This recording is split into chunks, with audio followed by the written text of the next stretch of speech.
안녕하세요. 자유를 꿈꾸는 사회초년생 여프리입니다. 저는 오늘 사회초년생의 재테크 방법에 대해서 얘기해 보려고 해요. 솔직히 이제 막 사회생활을 시작한 여러분들에게, 이제 막 돈을 벌기 시작한 그런 분들에게 부동산, 주식 또는 사업, 너무 먼 얘기일 수도 있잖아요. 그래서 저는 본격적으로 투자를 시작하기 전인 1단계에 대해서 얘기해 보려고 합니다. 저는 재테크를 크게 3단계로 분류해 보았는데요. 이 3단계를 말씀드리기에 앞서 여러분들이 꼭 아셨으면 하는 경제학 용어가 있어요. 바로 스노우볼 효과입니다. 많이들 들어보셨을 것 같아요. 스노우볼 효과란 작은 것으로 시작하지만 점점 가속도가 붙으며 엄청난 규모를 이루는 효과입니다. 세계적인 투자가 워렌 버핏이 복리 효과를 나타내기 위해 사용한 용어입니다. 처음엔 손안에 겨우 들어가는 잘 뭉쳐지지도 굴러가지도 않는 작은 눈덩이지만 한번 구르기 시작하면 어느새 엄청난 속도로 자기만큼 커져 있는 것을 발견하게 됩니다. 이와 같이 재테크도 처음엔 작은 종잣돈을 뭉치기도 버겁지만 이렇게 한번 뭉쳐진 종잣돈은 빠른 속도로 커집니다. 이제 이 용어를 아셨다면 다음으로 넘어가 보도록 할게요. 제가 말씀드린 1단계부터 3단계까지 중 첫 번째 단계는 바로 종잣돈 모으기입니다. 이 단계에는 자기개발도 함께 해주어야 하는데요. 이 자기개발에는 주식이나 부동산에 대한 재테크 공부일 수도 있고 또 부수입 창출을 위한 재능 개발 등이 있을 수도 있겠죠. 2단계는 바로 본격적으로 돈을 굴리는 단계입니다. 1단계에서 모인 종잣돈과 재테크 지식으로 주식이나 부동산 등에 조금씩 투자해서 돈을 굴려보는 시기가 될 것 같아요. 그리고 3단계는 바로 돈이 스스로 구르게 하는, 돈이 돈을 버는 시스템을 구축하는 단계입니다. 이 단계는 부의 추월차선이라는 책을 보신 분들이라면 조금 더 쉽게 이해하실 수 있을 것 같아요. 제가 오늘 말씀드리는 방법은 이 3가지 단계 중 첫 번째 단계의 방법이라고 생각하시면 됩니다. 첫 번째 단계, 바로 종잣돈을 모으고 자기 개발을 하는 단계인데요. 월급 200만원 사회초년생이 재테크하는 방법. 첫 번째는 바로 재무목표 세우기입니다. 우선 종잣돈을 모으기 전에 가장 중요한 것은 뭘까요? 재무목표, 즉 계획을 세우는 것입니다. 계획은 구체화할수록 좋아요. 우선 6개월에서 1년 단위의 단기 목표를 세운 뒤 3년에서 5년, 그 다음 10년 이상의 장기 목표를 세워보세요. 연도별로 목표 금액을 구체화해도 좋습니다. 계획과 마찬가지로 목표의식도 중요합니다. 내가 왜 돈을 모으고 왜 돈이 필요한지, 그래서 언제 얼마를 모으고 어디에 투자할 건지. 계획과 목표가 확실해야 주변의 유혹에 쉽게 흔들리지 않겠죠? 지금 바로 향후 2, 3년 안에 계획이라도 좀 구체적으로 세워보면 어떨까요? 두 번째 방법은 바로 예산 짜기입니다. 여기에는 가계부를 쓰는 게 포함되어 있어요. 저는 어렸을 때부터 가계부를 정말 열심히 썼어요. 내가 언제, 어디서 얼마를 썼는지는 알 수가 있었어요. 문제는 그냥 쓰기만 했다는 거예요. 결국 가계부를 썼어도 씀씀이를 줄이거나 저축을 하는 데는 별 도움이 되지 않았던 거죠. 그리고 직장 생활을 1, 2년 정도 하다가 재테크 관련 책이나 영상을 보면서 가계부를 쓰는 것보다는 이 가계부를 토대로 예산을 짜는 게 얼마나 중요한지 알게 되었어요. 우선 2~3달 정도 가계부를 써요.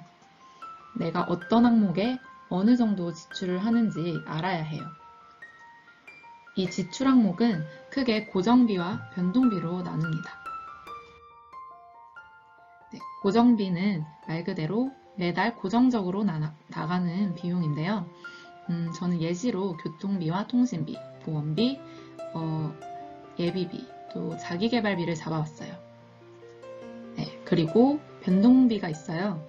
이 변동비에는 식비나 미용, 의류 또는 문화생활과 기타 비용으로 매달 변동되는 비용입니다. 고정비 총 45만원에 변동비 55만원, 합해서 예산이 총 100만원이고요. 이렇게 하면 월급의 50%를 저축할 수 있어요. 그러니까 예산을 쓰고 그에 맞게 지출을 하게 되면 월급의 40에서 60%는 강제 저축을 할 수 있는 거죠.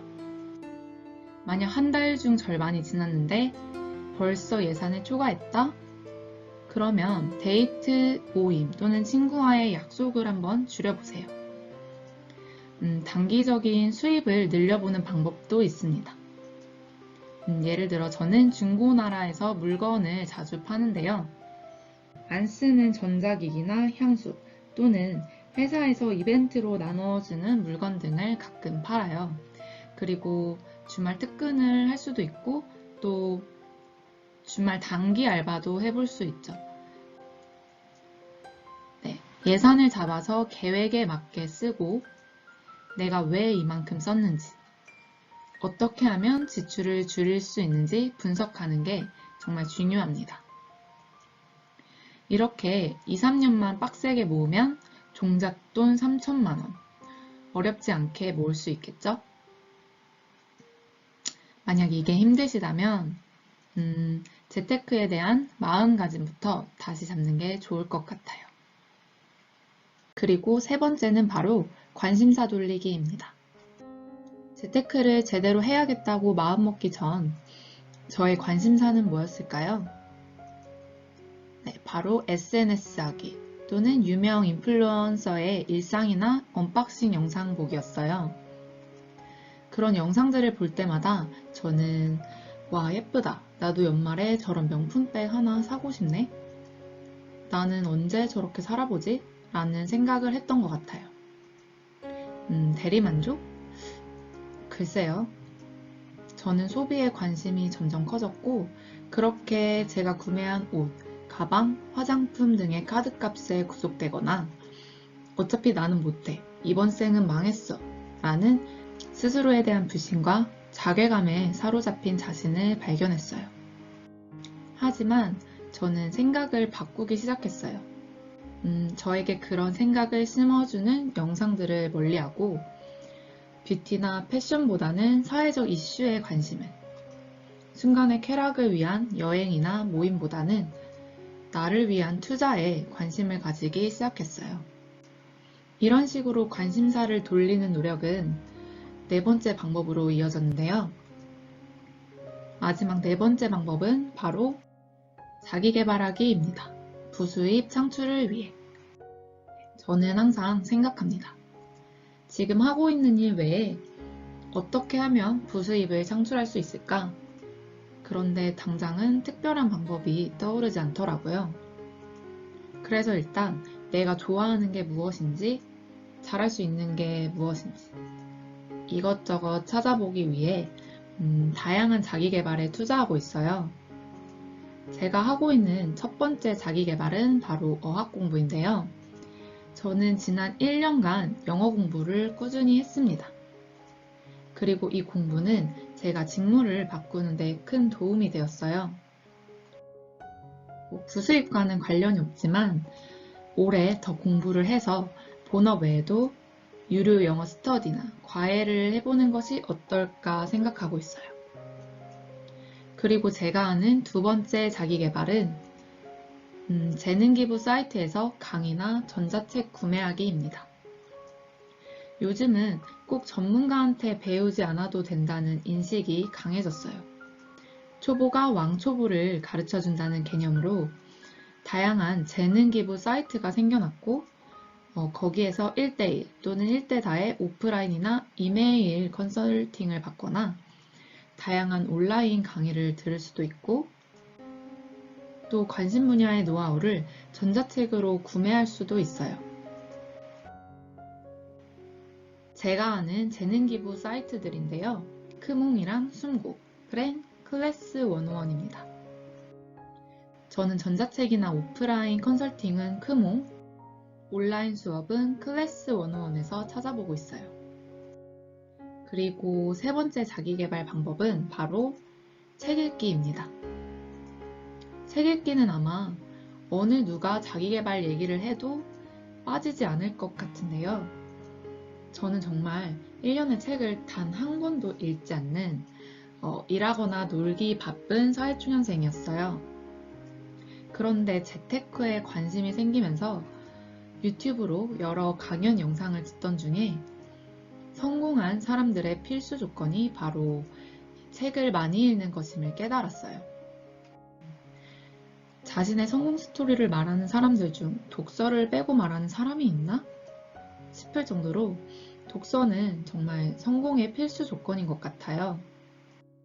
저도 책을 열심히 시작한 지 얼마 되지 않았지만 확실히 시야가 넓어지고 사회현상을 보는 시각이 달라지는 기분이에요. 어찌되었던 성공한 사람들의 인생을 간접적으로 조금이나마 경험할 수 있는 거잖아요. 아직 저의 부수입 창출을 위해 직접적인 영향을 미치지는 않았지만 이 독서를 하는 시간이 점점 쌓이면서 삶의 지혜를 얻거나 투자의 감각을 익히는데 또는 사업의 아이디어를 얻는데 조금이라도 도움이 되지 않을까 싶습니다. 네, 그럼 오늘은 여기까지 재테크의 1단계 사회초년생이 월급을 관리하는 방법에 대해서 얘기해봤어요. 월급이 200만 원이라도 누구든지 마음먹기에 따라 지금부터라도 실천할 수 있습니다. 지금이라도 당장 가계부를 써보고 나의 소비 패턴을 분석해서 예산을 짜보는 게 어떨까요? 어차피 나는 안 돼 라는 부정적인 생각은 꼭 버리셨으면 좋겠습니다. 저도 처음엔 안 될 거라고 생각했는데 하다 보니 점점 목표에 가까워지더라고요. 경제적 자유를 누리는 그날까지 저와 함께 도전해봐요.